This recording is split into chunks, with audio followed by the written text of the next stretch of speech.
Huffaker, and this is my research paper on the correlation between texting and the English language.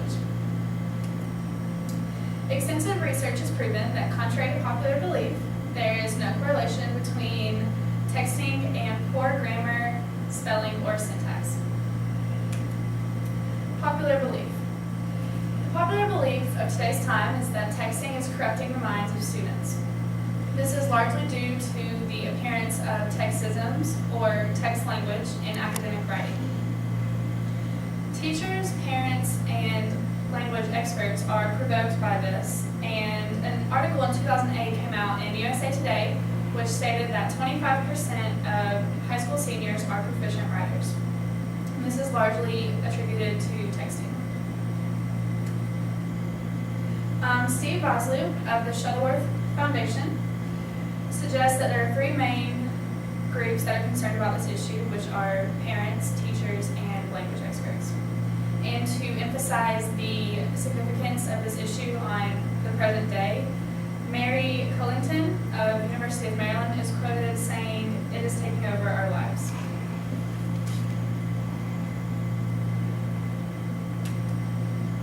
The evidence. In 2009, Plessy, Wood, and Joshi wrote an article about child development, which was published in a British journal. In this article, they conducted an experiment which looked at the correlation between the use of textism and school literacy attainment. What they found is that there is no correlation between the use of textisms and school literacy attainment. However, there was a strong correlation between the use of textisms and phonological awareness, which means that the more students are comfortable with writing and the more frequently that they write, they're more likely to experiment with texting and text lingo as opposed to children who find writing a chore.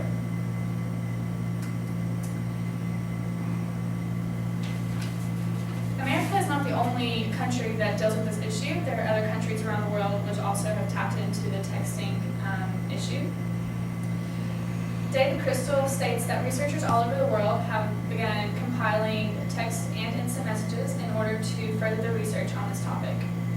Steve Vosloo has even tried to tap into the African point of view of texting, but there's much more research needed on that topic. David Crystal tries to compare the cultures when he states that just like Americans replace the sound 8 with the number 8, so do Germans. He also states that the abbreviations which are used today are not new, but rather borrowed from previous generations. History.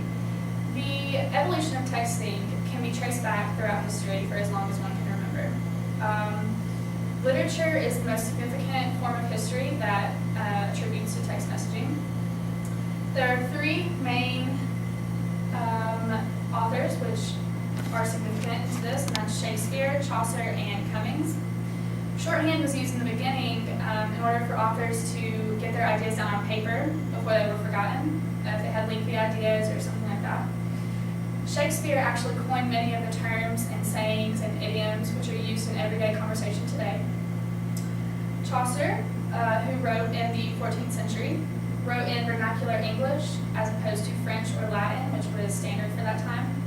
And Cummings broke the barrier because he disregarded all English grammar rules when he refused to capitalize any letters in his poems. Even his name, which was written at the bottom of every publication, was in completely lowercase letters. This is something to be interested in. It's an interesting inconsistency. It's something to be admired, maybe curious about, but not to be copied. It is common sense that you capitalize letters when necessary, just like it's common sense that you leave textisms out of English formal writing. Education.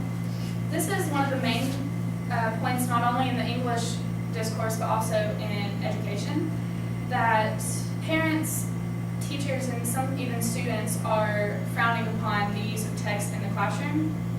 Some teachers, however, feel that since it is their personal writing, that they'll be more comfortable if they are allowed to use text in the classroom. So teachers will, like personal writing, they'll just have a free write and say You may use textism, short language, such as that. Rough drafts. Some teachers are allowing rough drafts to be written in shorthand. And then texting assignments and texting translations, which means they might have a passage from Shakespeare or Chaucer, and in order for the teachers to understand if the students understand the curriculum, they will have them translate the Shakespearean into the text message form. The opposition, there's really one main general umbrella in which all of the supporters of the opposition fall under, and that's just ignorance. Unless you conduct a study, there are not many people who are aware of the fact that texting is actually a benefit to the English language. This is mostly due to the fact that when you open a newspaper or log into a computer or turn on the television, that it's not broadcast news. It's not really talked about. It's just assumed that since they're revising the English language, that it is deteriorating it, which is in fact false. To conclude, there's not really a reason to worry about the future of the English language because it's gone through many changes as in the past. The teachers and many of the adults who kind of frown upon this shorthand are expected to kind of embrace this change as a new part of the English language. Other countries are experiencing the same thing, so America is not alone in the form of change of our language. And then texting promotes positive feedback in classrooms simply because children feel more at ease when they're relaxed and in a personal setting. Timothy Bronco concludes by saying, "We should embrace these changes as a healthy addition to our robust and modern English language." And that's my favorite quote. And so I learned a lot from this assignment because at the beginning I was on the other side. I was agreeing with the opposition. And then after I had done research and everything, I realized that in fact that was false. And it kind of opened my eyes to a new part of my discourse. Thank you.